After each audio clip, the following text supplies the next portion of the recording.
Hi, I'm Archie, your EduCat, and in case you didn't know, a header is the top margin of your page and a footer is the bottom margin of your page. They are useful for including information that you want to appear on every page of your document, such as your name, author's name, title of the document, or page numbers.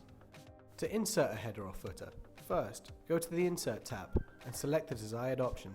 Clicking either of these icons will display a drop-down menu with several options. If you want to add a simple header, such as a title or your last name, you can choose the first option on the menu. This will then open the header or footer for you to edit.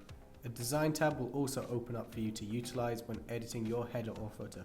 Once you have the header or footer open, you can change the text formatting on it, in the same way you would in the main body of your document. For example, here is how you would center a header or add page numbers to the document.